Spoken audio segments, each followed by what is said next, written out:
വേദിയിലിരിക്കുന്ന ബഹുമാനപ്പെട്ട തങ്കച്ചൻ സർ, പ്രകാശ് വടക്കേൽ, അതുപോലെ സ്വാഗത പ്രസംഗം നടത്തിയ വിനോദ് കെ ജോസ്,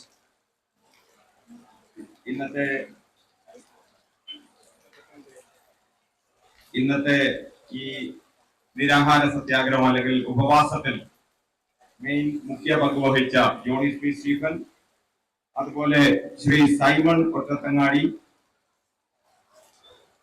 തങ്കച്ചൻ സാറിന്റെ പേര് ഞാൻ പറഞ്ഞിരുന്നു, പഞ്ചായത്ത് പ്രസിഡന്റ്, അതുപോലെ പ്രിയപ്പെട്ട ശ്രോതാക്കളെ, ആം ആദ്മി പാർട്ടിയുടെ സന്നദ്ധ സേവകരെയും സർവകക്ഷിയിലെയും ഈ വേദിയിൽ പ്രസംഗങ്ങൾ ശ്രമിക്കുന്നതിന് വേണ്ടി എത്തിച്ചേർന്നിട്ടുള്ള സർവ രാഷ്ട്രീയ കക്ഷികളിലും വിശ്വസിക്കുന്ന പ്രിയപ്പെട്ട പൗരന്മാരെ, സുഹൃത്തുക്കളെ, ആം ആദ്മി പാർട്ടിയുടെ വിശേഷങ്ങൾ പറയുന്നതിന് വേണ്ടിയല്ല ഞാൻ ഇന്ന് ഈ അധ്യക്ഷ വേദിയിൽ വന്നിരിക്കുന്നത്.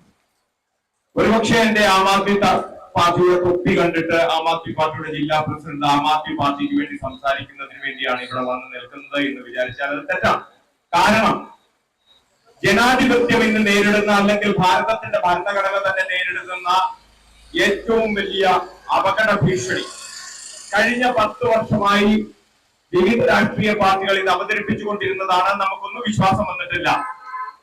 ഇതുപോലെ ഭീകരമായ ഒരു അവസ്ഥയിലേക്ക് ഇനി മാറാനിരിക്കുന്നു എന്നത് നാം അറിയാതെ പോകരുത്. അതിനൊരു അവസരം ജനങ്ങളെ അറിയിക്കുന്നതിന് വേണ്ടി ഒരു അവസരമാണ് ജോണി പി സ്റ്റീഫന്റെ ഈ നിരാഹാര സത്യാഗ്രഹം അല്ലെങ്കിൽ ഈ ഉപവാസ സമരം ഇന്ന് വഴിവെച്ചിരിക്കുന്നത്.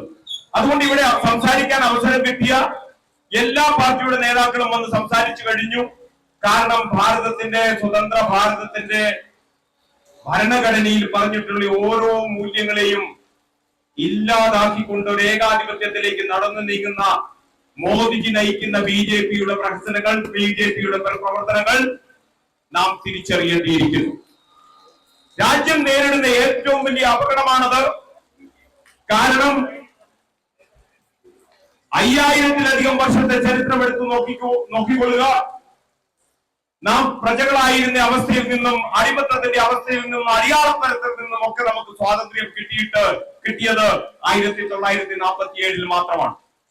നമ്മുടെ ഭരണഘടന രൂപം കൊണ്ടപ്പോൾ അതിൽ ഉൾപ്പെടുത്തിയിരുന്ന ഓരോ അതായത് ആമുഖത്തിൽ പറയുന്നത് പോലെ, പ്രിയാമ്പിൾ ഓഫ് ദി കോൺസ്റ്റിറ്റ്യൂഷനിൽ പറയുന്നത് പോലെ, മതേതരത്വത്തിനും സ്വാതന്ത്ര്യത്തിനും നീതിക്കുമൊക്കെ തന്നെ അപകടം സംഭവിച്ചുകൊണ്ടിരിക്കുകയാണ്.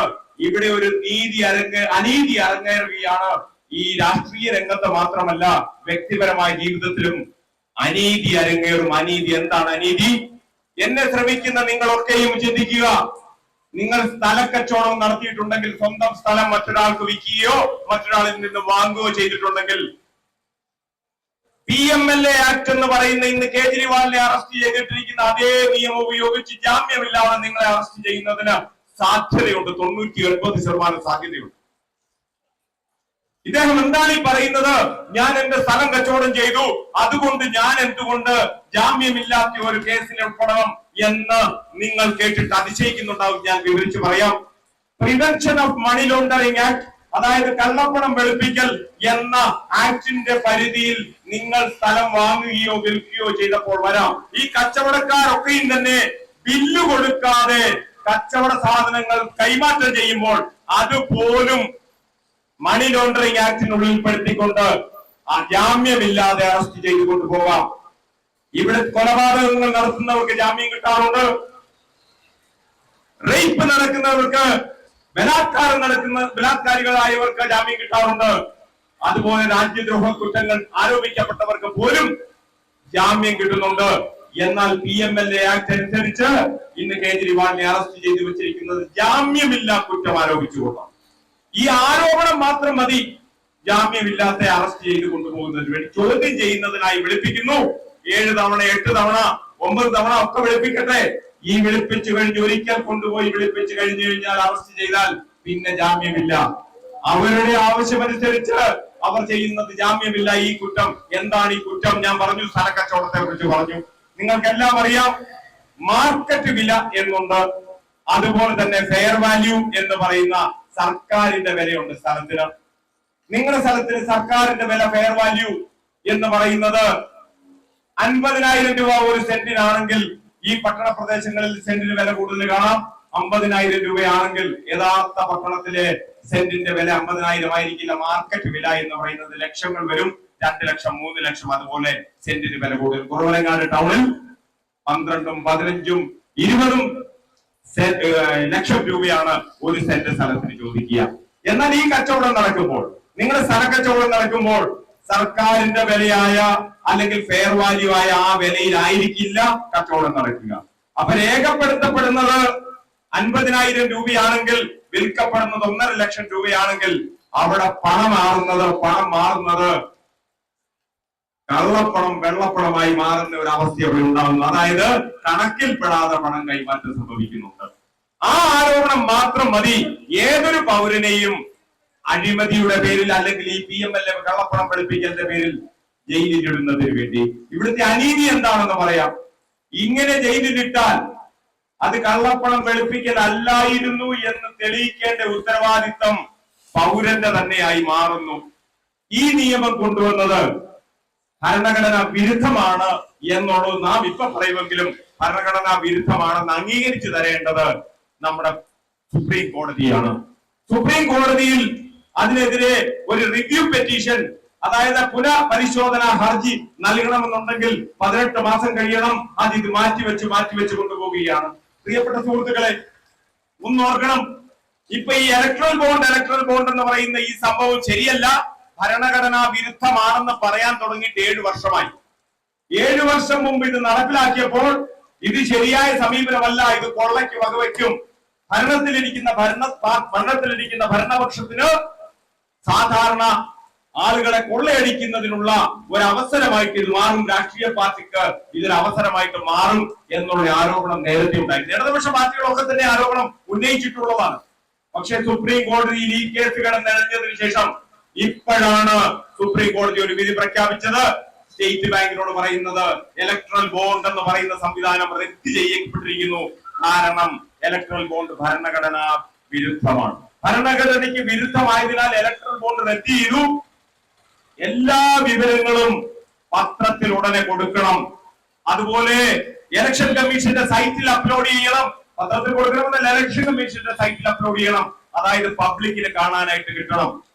ഇലക്ട്രൽ ബോണ്ട് ഭരണഘടനാ വിരുദ്ധമായി പ്രഖ്യാപിച്ച് എന്നാണോ അതിന്റെ വിവരങ്ങൾ ഇലക്ഷൻ കമ്മീഷന്റെ സൈറ്റിൽ പബ്ലിക്കിന് വേണ്ടി തുറന്നു കൊടുക്കണമെന്ന് പറയുന്നത് അന്ന് വൈകിട്ട് തന്നെയാണ് കേജ്രിവാളിനെ ഇവർ അറസ്റ്റ് ചെയ്യുന്നത്. കാരണം ജനശ്രദ്ധ ഇലക്ട്രൽ ബോണ്ടിലെ BJPയുടെ അഴിമതിയിൽ നിന്നും ശ്രദ്ധ മാറണം, BJPയുടെ കുറ്റകൃത്യങ്ങളിൽ നിന്നും ശ്രദ്ധ മാറണം.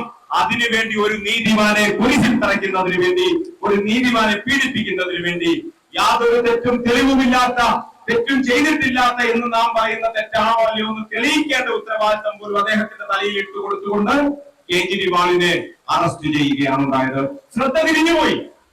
BJPയുടെ കൊള്ളരുതായ്മകൾ ജനങ്ങളുടെ മനസ്സിൽ നിന്ന് മാറി. വർഗീയതയെ കുറിച്ച് ചർച്ചയില്ല, അഴിമതിയെ കുറിച്ച് ചർച്ചയില്ല, യാതൊരു തരത്തിലുള്ള ഭരണഘടനാ വിരുദ്ധമായ പ്രവർത്തനത്തെ കുറിച്ച് ചർച്ചയില്ലാതെ രാഷ്ട്രീയ പാർട്ടികളെ വിലക്കെടുത്തുകൊണ്ട് ഭീഷണിപ്പെടുത്തിക്കൊണ്ട് ഭരണം പിടിച്ചടക്കുന്നതിന് വേണ്ടി ഒരു ശ്രമമാണ് ഇവിടെ നടന്നത്.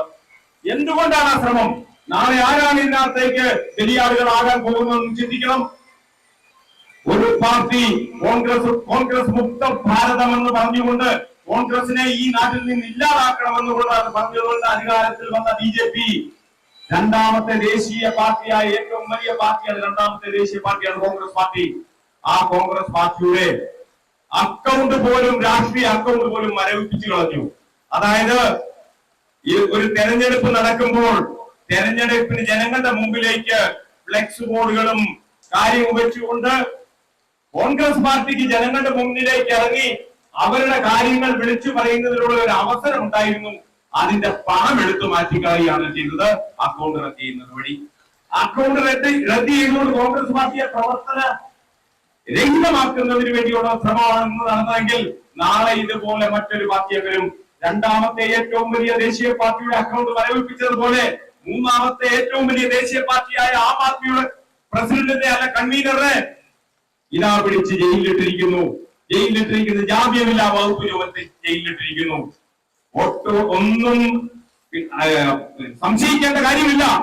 ഓരോ പാർട്ടിയെയും ഇതുപോലെ ജയിലിലിട്ടുകൊണ്ട് അവർക്കെതിരെ സംസാരിക്കുന്ന സ്വരങ്ങൾ ഇല്ലാതാക്കിക്കൊണ്ട് നിശബ്ദമാക്കിക്കൊണ്ട് ജനങ്ങളെ അടിമത്തത്തിലേക്ക് തിരിച്ചു കൊണ്ടുപോകുന്ന ഭാരതത്തിന്റെ ഭരണഘടനയെ തന്നെ മാറ്റി വളച്ചൊടിക്കുന്നതിന് വേണ്ടി തയ്യാറാകുന്നതിന് വേണ്ടി അവര് സുപ്രീം കോർട്ടിന്റെ ജഡ്ജിമാരെ പോലും വിലക്കടിക്കുകയോ പാർലമെന്റിൽ മത്സരിക്കുന്നതിന് വേണ്ടി സീറ്റ് നൽകുകയോ ചെയ്തുകൊണ്ട് അവരുടെ പ്രവർത്തനം ആരംഭിച്ചിരിക്കുകയാണ്, അല്ലെങ്കിൽ മുന്നോട്ട് കൊണ്ടുപോവുകയാണ്. അതിനെതിരെ ശക്തമായി സാധാരണ ജനങ്ങളെ ബോധവാന്മാരാക്കിക്കൊണ്ട് ഇന്ന് ഈ കാര്യത്തിൽ നിങ്ങൾ പ്രതികരിക്കുന്നില്ലെങ്കിൽ, നമ്മൾ പ്രതികരിക്കുന്നില്ലെങ്കിൽ, നാളെ ഇതിൽ വലിയ അനുഭവം ഉണ്ടാകുമ്പോൾ നിങ്ങൾക്ക് വേണ്ടി നമുക്ക് വേണ്ടി പ്രതികരിക്കാൻ ആളുകൾ വീണ്ടും വീണ്ടും കുറഞ്ഞു ഇല്ലാതാകും.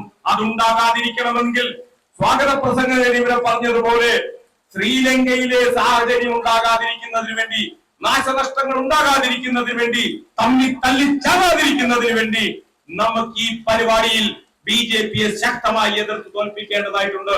അതുകൊണ്ട് സർവകക്ഷികളോടും ആവശ്യപ്പെടുകയാണ്, റിക്വസ്റ്റ് ചെയ്യുകയാണ്, അപേക്ഷിക്കുകയാണ്.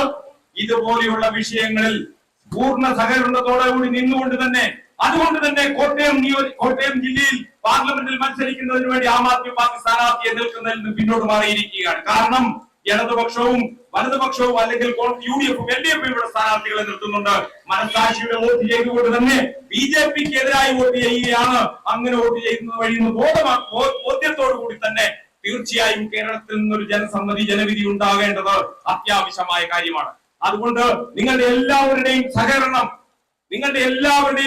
ഈ പൊതു തെരഞ്ഞെടുപ്പിൽ ഉണ്ടാക്കി നിങ്ങൾ കാണിച്ചു കൊടുക്കേണ്ടതുണ്ട്, നമ്മൾ കാണിച്ചു കൊടുക്കേണ്ടതുണ്ട്. ബിജെപിയുടെ ശക്തമായി ഈ പറയുന്ന തെമ്മാടിത്തരങ്ങൾ ജനങ്ങൾ അനുവദിച്ചു കൊടുക്കുന്നതല്ല എന്ന തെരഞ്ഞെടുപ്പുകളിലൂടെ അറിയിച്ചു കൊടുക്കണമെന്ന് ആഹ്വാനം ചെയ്തുകൊണ്ട് ഇവിടെ ഈ സമരം ചെയ്ത ജോണി സ്റ്റീഫൻ സകല ഭാവങ്ങളും നേർന്നുകൊണ്ട് അതുപോലെ എല്ലാവരെയും ഒരിക്കൽ കൂടി ഈ പരിപാടിയിലേക്ക് സ്വാഗതം ചെയ്തുകൊണ്ട് ഞാൻ എന്റെ വാക്കുകൾ ഉപസംഹരിക്കുന്നു. നിങ്ങൾക്ക് എന്റെ നമസ്കാരം.